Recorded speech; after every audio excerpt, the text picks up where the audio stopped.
Hi, today is Tuesday, July the 14th, and this is blog 38. We're coming to the end of this current series, and our theme is blossoming of the Holy Spirit. What a great metaphor.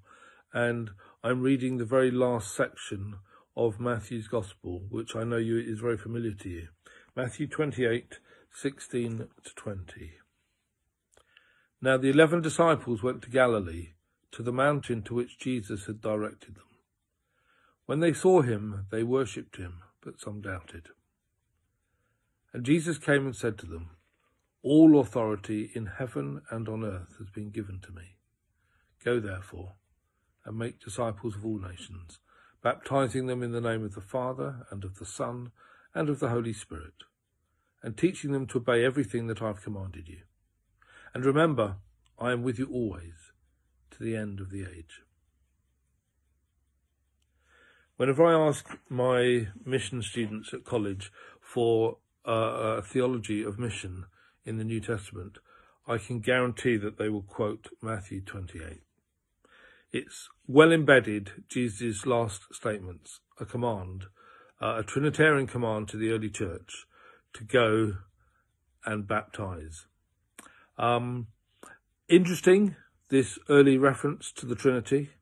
You can work quite hard at the New Testament to try and get yourself a Trinitarian formula. But here it is, nice and straightforward.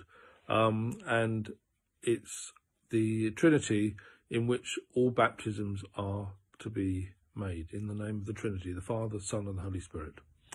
And you might say that this is why the early church were quick to use baptism as the entry point into faith, because it was the last thing Jesus said. So it's not just about going and telling the message. It's not just about setting up churches, never mentioned in the New Testament by Jesus, but it is about making disciples. And a disciple is known as someone who's baptized. So I don't know about you, but that really speaks very powerfully to me as to why we have to baptize. Jesus, by the way, only asked two things which we now call sacraments. One is baptism and one is the Eucharist. That's why the early church has always valued these two things right the way through to now. Now, as we come to today's reflection, I just want us to hear the very last words of Jesus spoken by Matthew. Remember, Matthew is writing to a Jewish church, and Luke was writing to a Gentile church. The early believers were initially from the Jewish congregations, but very quickly the Gentiles picked up. But here we are, Matthew, a particular flavour for Jewish people, and I'm going to read it in English and then in Greek, just so that you can get the flavour of it. "And behold, I am with you all the days until the completion of the age." That's a literal translation. In Greek, kai idou ego meth humon emi, passas tes hemeras, heos tes suntaleas, to Aimnos. I am with you always to the end of the age.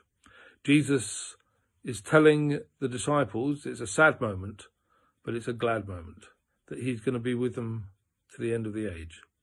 By the way, 2020 is not the end of the age. It's almost the end of the age. But the good news is that Jesus is with us now by the power of his Spirit. Our job, as it was in the first century, is to tell all people about Jesus. It is to lead them to discipleship and then to bring them to baptism. What is it about baptism that's so amazing? Well, baptism is dying to self, going into the waters of death and rising to the new life of Jesus.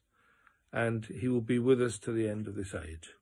That's our job, folk. Keep doing it. That's how we blossom. We blossom with the waters of baptism and through the power of his Spirit. This day, be blessed and continue to tell the story, leading people to baptism.